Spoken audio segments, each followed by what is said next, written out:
Hello, my name is doctor Ajay Kumar. आज हम dogs और कैट्स में एनल ग्लैंड से संबंधित बीमारी के बारे में बात करेंगे।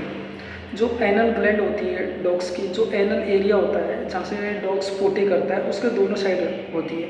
तो डॉग्स की जो एनल ग्लैंड से कंटिन्यू जो उसका जो फ्लूइड है वो सिक्रेट होता है, तब डॉग पोटी करता है। तो लेकिन कभी कभी जो कंडीशन बनती है कि जो डॉग्स की जो एनल ग्लैंड है तो उसका सिक्रेशन हो नहीं पाता है, वो वहाँ पर ही फिल होने लगता है, भरने लगता है, उसमें इन्फेक्शन हो जाता है। तो जो भर जाता है तो उसको एनल ग्लैंड इन्फेक्शन बोलते हैं। अगर उसमें इन्फेक्शन हो गया तो वो वहाँ पर एक छोटा सा घाव भी बना लेते हैं।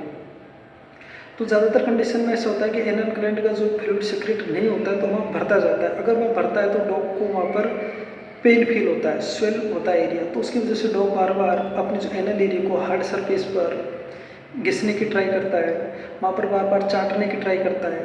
तो इस तरह के जो पोटी करता है तो बहुत ज़्यादा स्मेल आती है, क्योंकि वो वहाँ पर जो उसका सिक्रेशन है वो फिल हो जाता है, तो वो इन्फेक्शन की वजह से बहुत ज़्यादा स्मेली जो पोटी करता है तो बहुत ज़्यादा स्मेली पोटी होती है। तो इसको जो एनल ग्लैंड का जो फ्लूइड है उसको जो बाहर जनरली इनिशियल स्टेज में तो हम जो उसको प्रेस करके, मतलब दोनों साइड से एनल ग्लैंड को पकड़ करके वो प्रेस करते हैं दोनों फिंगर के बीच में लेकर, तो उसका फ्लूइड बाहर आ जाता है। तो बहुत सारी कंडीशन में कि नॉर्मल फ्लूइड का सिक्रेशन होता है और उसके बाद में नॉर्मल एंटी इन्फ्लेमेटरी ऑइंटमेंट लगा दिया जाता है एनल पर। लेकिन कभी कभी ऐसा होता है कि उसके जो सिक्रेट हुआ जो फ्लूइड जो सिक्रेट होता है उसके साथ में ब्लड भी आता है या फिर पश्मी मवाद भी आती है। तो अगर ऐसी कंडीशन होती है तो एनल ग्लैंड को क्लीन करके उसके बाद में उसमें ऊपर जो एंटी इन्फ्लामेटरी सूजन को कम करने के लिए और एंटीबायोटिक है इन्फेक्शन को कम करने के लिए ऑइंटमेंट लगाया जाता है। और यहाँ तक कि अगर थोड़ा ज़्यादा इशू तो ऑरल मेडिसिन भी उसको दी जाती है।